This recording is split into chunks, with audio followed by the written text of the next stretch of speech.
당뇨병과 대사 건강위기, 어떤 유전자는 현대식 단에서 대처할 수 있을까? 피할 수 있는 인간의 불행은 어리석음이 아니라 무지에서, 특히 자기 자신의 간에서 무지에서 비롯할 때가 너무 많다. 칼 세이건. 상한 부하그로 같은 간과 어떤 유행병의 시작, 1년차 외과 전문의들 관리할 때 히포크라테스라면 이렇게 말했을 법한 일종의 암묵적인 규칙이 하나 있다. 첫째, 그들이 결코 해를 끼치지 못하게 하라. 2001년 나는 존스 홉킨스의 외과 종양학 분과에서 처음 몇 달 동안 일할 때 이 규칙이 얼마나 중요한지를 실감했다. 환자의 오른 창자 상형 결정에서 암에 걸린 부위를 제거하는 수술을 할 때 수술 전날에 사실상 상황 설명 겸 반증은 취조를 하듯이 환자들에게 병력에 관해서 알아야 할 사항을 우리가 다 알고 있는지 확인함으로써 수술 전 준비를 끝내는 것이 내가 맡은 일정의 하나였다. 나는 환자를 찾아가서 어떤 수술을 받게 될지 설명한 뒤에 오후 8시 이후에는 아무것도 먹지 말라고 상기시키고 의뢰하는 질문들을 쭉 했다. 흡연과 음주량도 물었다. 나는 마지막 질문을 긴장으로 주듯이 그냥 지나가는 양 묻는 법을 연습했다. 그러나 실제로는 내 점검표에서 가장 중요한 질문에 속한다는 사실을 알고 있었다. 환자는 술을 상당히 대개 하루에 4, 5잔 이상 마신다고 믿는다면 우리는 마취과 의사에게 그 사실을 알려야 했다. 그러면 수술한 뒤에 알코올 금단 증상이 일어나지 않도록 특수한 약, 대개 신경 안정제인 발령 같은 벤조디아제핀을 처방할 것이다. 그러지 않으면 환자는 진전, 선망, 전신 떨림, 환각 등을 동반한 의식장애라는 치명적인 증상을 보일 위험이 있었다. 나는 환자가 아주 조금 마실 뿐이라고 대답했기에 안도했다. 걱정할 일이 한 가지 줄어들었다. 다음날 나는 환자를 휠체어에 태워서 수술실로 들어보낸 뒤에 평범한 전공의 수준에서 작성한 점검표를 쭉 확인했다. 마취과에서 환자를 재우기까지는 대개 몇 분이 걸렸다. 그리고 나면 나는 폴리 카테터를 환자의 방광을 집어넣고 소독약 벤타딘으로 피부를 소독하고 수술 전을 덮은 뒤에 물러나곤 했다. 그러면 수석 전공의와 담당 외과의가 진리를 했다. 운이 좋다면 배를 벌리고 꿰매기까지 과정을 보조할 수 있었다. 아니면 수술할 장기가 가나리 쪽에 끼워져 있으므로 외과 의사들이 제기할 장기를 잘 볼 수 있도록 시선을 가리는 칸을 찾아서 계속 잡고 있기도 했다. 수술은 별 문제 없이 순조롭게 진행되는 듯 했다. 외과는 복부 지방을 좀 가른 뒤에 복강에 도달할 수 있었지만 의뢰 있는 일이었다. 이 배 안쪽 공간을 바깥 세계와 나누는 몇 개의 막중 마지막을 가르기 직전에는 믿어지지 않을 만치 기대감이 팽배해진다. 절개 부위가 커지면서 가장 먼저 보이는 것 중에서 하나는 간의 끝부분이다. 나는 간이 정말로 과소평가되는 장기라고 생각을 늘 한다. 의학에서 똑똑한 친구들은 뇌나 심장을 전공하지만 간이야말로 몸의 진정한 일꾼이다. 직접 보면 정말로 경이로움을 느낀다. 내가 건강한 간을 깊고 짙은 자주색을 띠며 비단 결과처럼 매끄럽다. 한니발 렉터, 토머스 해리스의 양들의 침묵을 비롯한 스릴러 소설 시리즈에 등장하는 외과에서이자 식인 사이고 베스 연쇄 살인범 어떤 기분이었을지 짐작이 간다. 간은 정말로 전두와 좋은 포도주에 곁들여서 나올 만한 음식처럼 보인다. 그런데 이 환자의 간은 그물막 지방 아래에서 모습을 드러낼 때 그리 맛있어 보이지 않았다. 건강에서 선명한 자주색을 띠는 대신에 노란 지방 덩어리가 여기저기 튀어나와 얼룩덜룩했고 좀 주황색에 가까웠다. 상한 부하그로처럼 보였다. 집도인은 나를 노려보면서 호통을 쳤다. 너 술고래 아니라고 했잖아? 환자는 심한 술꾼이 분명했다. 그에 관한 술꾼이라는 징후들을 고스란히 보여주었다. 그리고 환자에게 그 정보를 겨누는데 실패한 탓에 나는 그의 목숨을 위험에 빠뜨릴 수 있었다. 그러나 내가 실수를 한 것이 아님이 드러났다. 수술한 뒤에 이 환자가 깨어났을 때 묻자 그는 정말로 술을 거의 마시지 않는다고 재차 확인해 주었다. 내 경험상 암 수술을 앞둔 환자가 음주나 다른 어떤 습관에 관해서 거짓말을 하는 일은 거의 없었다. 술꾼이라고 털어놓으면 수술 뒤에 발리움을 복용하거나 식사 때에 맥주도 한두 잔 나올 수 있다는 뜻이므로 더욱 그랬다. 그러나 그의 가는 분명히 알코올성 중독자의 것이었기에 모두가 의아하게 여겼다. 나는 전공의의 과정을 보내면서 이런 일을 여러 번 겪었다. 그럴 때마다 우리는 난감해하곤 했다. 조용히 어떤 유행병이 시작되고 있음을 번지고 있음을 목격하고 있었지만 우리는 그 사실을 거의 알아차리지 못했다. 비알코올성 지방간의 비밀은 간 수치가 정상이라고 건강한 것은 아니다. 50년 전에 세미얼 젤먼 이라는 외과 의도 비슷한 상황을 접했다. 그는 개인적으로 알고 있는 환자를 수술하고 있었다. 같은 병원에서 일하는 직원이었다. 그는 환자가 술을 입에 대지도 않는다는 사실을 알고 있었기에 수십 년 뒤에 내가 접한 환자처럼 간에 지방이 가득 쌓인 모습을 보고 깜짝 놀랐다. 그런데 환자가 많이 마시는 것이 있었다. 바로 코카콜라였다. 젤먼이 그가 콜라를 엄청나게 마신다는 것을 알고 있었다. 많으면 하루에 20병 넘게 마시곤 했다. 우리가 지금 마시는 그런 병이 아니라 예전의 더 작은 병이긴 했지만 그래도 젤먼은 환자가 이미 식사를 충분히 하면서 하루에 1600 칼로리를 추가로 더 섭취했다고 주장했다. 젤먼은 환자가 동료들 사이에서 식욕이 대단하다는 평판을 받고 있다고 적었다. 호기심이 동한 젤먼은 술을 마시지 않으면서 비만인 사람 19명을 모아서 임상 연구를 시작했다. 그는 그들의 혈액과 소변을 검사하고 굵은 바늘을 찔러서 조직을 채취하는 진지한 검사인 간 생검까지 했다. 그들 모두 간 기능에 문제가 있다는 징후가 하나 이상 나타났다. 알코올 중독자에게 나타나는 잘 알려진 간 성장 단계들과 기할만치 비슷한 양상을 띠었다. 이 증후군은 종종 나타나거나 했지만 도무지 이해가 되지 않았다. 대개 알코올 중독이나 간염 환자에게 나타나는 증상이었다. 그러다가 1970년, 1980년대에 10대에게 이런 증상이 나타나기 시작하자 우리 한 의사들은 10대 사이에서 음주가 드러나지 않게 유행하고 있다고 경고했다. 그러나 원인은 술이 아니었다. 1980년 메이오 병원의 연구진은 이 지금까지 이름 없던 질병의 비알코올성 지방 간염이라는 이름을 붙였다. 그 뒤로 이 병은 세계적인 유행병이 되었다. 지구에 사는 4명 중에서 1명은 비알코올성 지방 간염이나 전 단계인 비알코올성 지방 간 질환의 징후들을 어느 정도 지니고 있다. 그날 수술에서 우리가 본 환자가 지닌 질환이 바로 후자였다. 비알코올성 지방간 질환은 비만 및 콜레스테롤 과다에 따른 고지혈증과 상관관계가 매우 높지만 아직 검출이 잘 안 되곤 한다. 초기 단계에서는 더욱 그렇다. 환자들은 대부분 자신이 그런 병이 있음을 알아차리지 못하며 의사들도 마찬가지다.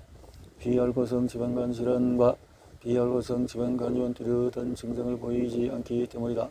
첫 번째 징후는 대개 혈액을 통해서 효소인 ALT 수치를 검사했을 때 나타난다. ALT 수치 증가는 뭔가 간에 문제가 있다는 것을 단서일 때가 많다. 비록 최근에 바이러스에 감염되었거나 약투에 따른 반응 등 다른 원인으로 나타날 수 있긴 하지만 그렇다. 그러나 이 질병의 초기 단계에 있음에도 모른 채 따라다니는 사람이 많다. 알트 수치가 정상이라고 나오는 음으로 의사도 알아차리지 못해서다. 그래서 다음에 나올 질문은 이것이다. 정상이란 뭘까? 성공이는 검사 회사인 랩코프는 ALT 수치가 여성은 33아이오리터, 남성은 45 미만일 때 허용 가능한 것이라고 본다. 비록 이 범위는 연구실마다 다를 수 있지만 그러나 정상은 건강과 같은 말이 아니다. 이런 검사의 기준이 되는 범위는 현재의 100분 토대로 한다. 그러나 인구 전체가 점점 덜 건강해질 평균의 최적 수준에서 벗어날 수 있다. 최종적에서 비슷한 일이 일어났다. 1970년대 말에 미국 성인 남성의 평균 체중은 78.5kg이었다. 지금은 거의 91kg에 달한다. 1970년대의 91kg인 남성은 매우 가체정이라고 여겨졌을 것이다. 지금은 그저 평균에 속한다. 따라서 21세기의 평균이 반드시 최적을 가리키는 것이 아님을 충분히 알 수가 있다. 미국 소화기학회는 최근에 간질환의 임상평가 기준을 남성은 LT33, 여성은 25촉으로 3차는 쪽으로 권고 지침을 개정했다. 현재의 정상 범위보다도 한참 낮은 값이다. 이마저도 충분히 낮춘 것이 아닐 수가 있다. 2002년에 이미 지방간인 사람들을 제외하고서도 연구를 했더니 남성은 30, 여성은 19가 상한 선임을 시사하는 결과가 나왔다. 다시 말해서 간 기능 검사에서 기준치 이내로 나왔다고 해도 간이 실제로 건강하다는 의미는 아니다. 비알코올성 지방질환과 비알코올성 지방간염은 기본적으로 같은 질병의 두 단계다.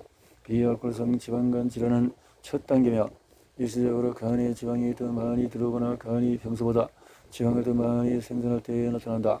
이 대사계들의 다음 단계가 비알코올성 지방간염이다. 기본적으로 비알코올성 지방간 질환에다가 염증이 추가된 상태다. 바이러스 감염이 없는 상태의 감염과 비슷하다. 이 염증은 간의 형태가 만들지만 이때도 뚜렷한 증상은 전혀 나타나지 않는다. 이 말이 섬뜩하게 느껴질 수 있지만 아직 끝난 것이 아니다. 비알코올성 지방간 질환과 비알코올성 지방간염은 되돌릴 수가 있다. 어떻게든 간에서 지방을 제거하면 가장 하는 방법은 체중을 줄이는 것이다. 염증은 사라지고 간 기능은 정상으로 돌아온다. 간은 회복력이 매우 뛰어난 기관이라서 이 방면으로 거의 기적 같은 능력을 보인다.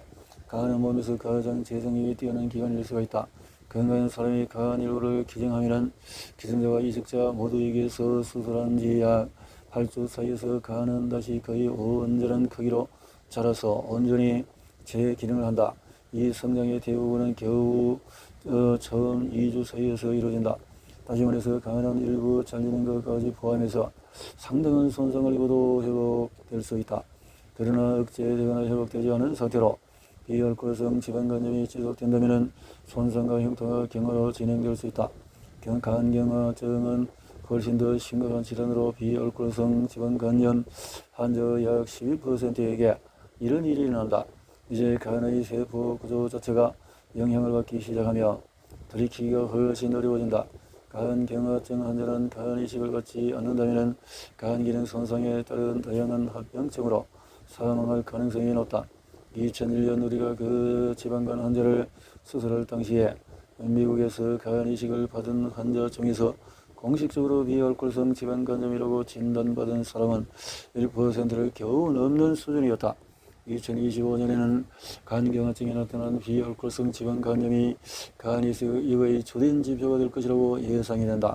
간경화증은 심각한 질환이긴 하지만 내가 여기서 걱정하는 종착점은 간경화증만이 아니다. 그래서 나는 비알코올성 지방간 질환과 비알코올성 지방간염에 더 신경 쓴다. 그리고 당신도 그래야 한다. 이 두 질환이 인슐린 지방에서부터 이형 당뇨에 이르기까지 현재 전 세계에 퍼져 있는 대사 이상 유행병이라는 빙산의 꼭대기를 나타내기 때문이다. 이형 당뇨병은 학술적으로 보자면 혈당 수치를 통해 아주 뚜렷하게 정의되는 독자적인 질병이다. 하지만 나는 이것이 고인슐린 혈증, 당뇨병 전단계 비알코올성 지방간 질환, 비알코올성 지방간염을 비롯한 몇 개의 역을 지나는 철도 노선의 마지막 역이라고 본다. 자신이 이 노선에 어디인가 있다면 설령 비알코올성 지방간 질환의 초기 단계라고 할지라도 당신은 뇌기사 질병, 심혈관, 암, 당뇨, 알츠하이머를 하나 이상 겪을 가능성이 높다. 다음 몇 장에서 걸쳐서 이야기하겠지만 대사 기능 이상은 이 모든 질병의 위험을 대폭 증가시킨다. 비만보다도 대사 증후군이 문제다. 내가 여기서 모든 이들이 즐겨 쓰는 공중보건 용어인 비만이 아니라 대사 기능 이상이라고 말했다는 점에 유념하자. 이는 중요한 구분이다. 미국 질병 통제 센터는 미국 인구의 40% 이상이 비만이며 가체중이라고 통계적으로 볼 때 비만이 살아본 만성 질환을 앓을 위험이 더 크므로 비만 문제에 많은 관심이 집중되지만 나는 더 폭넓은 관점을 취한다. 비만은 체중 증가를 일으키는 고인슐린 혈증 같은 더 근본적인 대사 이상의 한 증상일 뿐이라고 본다. 그러나 비만이라고 모두 대사 건강이 나쁜 것은 아니며 대사 건강이 나쁘다고 모두 비만인 것은 아니다. 대사 건강에는 눈에 보이지 않는 측면이 있다. 비만이 널리 문제가 되기 이전인 1960년대의 스탠퍼드 대학교 제럴드 리브는 체중이 지나치게 불어날 때 건강에 안 좋다는 것을 보여주는 특정한 표지들이 동반되곤 한다는 것을 관찰했다. 그는 연구진은 급성 심근경색 환자들이 종종 공복 혈당과 중성지방 수치가 높고 또 고혈압과 복부 비만을 지닌다는 사실을 알아차렸다. 환자가 이런 문제들을 더 많이 지닐수록 심혈관 질환에 걸릴 위험도 컸다. 1980년대 리버는 이런 연관된 질환에서 정해본 X라는 이름을 붙였다. 이었고 그는 이 X 인자가 인슐린 저항성임을 밝혀내었다. 현재 우리는 이런 정상 집합을 대사 증후군이라고 부르며 다음 5가지 기준으로 정의한다. 고혈압, 높은 중성지방, 낮은 HDL 콜레스테롤, 또 복부 비만, 높은 공복 혈당. 이 기준 중에서 3가지 이상에 들어맞는다면 대사 증후군을 지닌 것이다. 체질량 지수로 따져서 비만한 사람이 약 3분의 1은 대사 증후군을 정의하는 데 쓰이는 4개의 변수 중 사실상 대사가 건강하다고 나온다는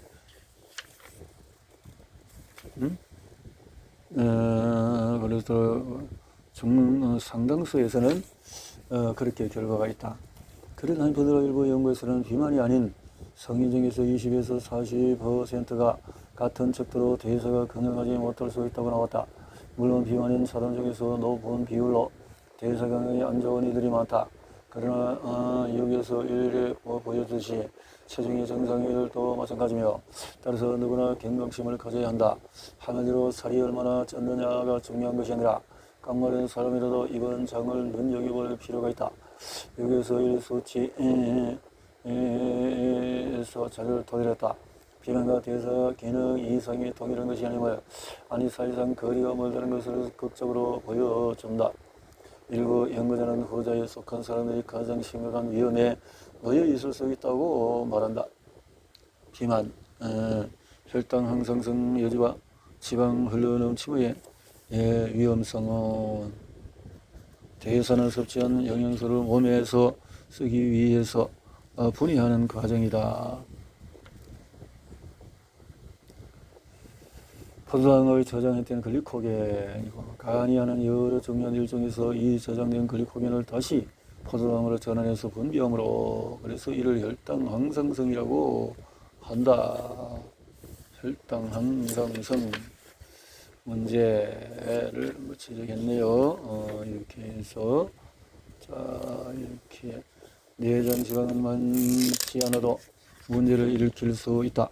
당신의 92kg인 40세 남성이라고 하자.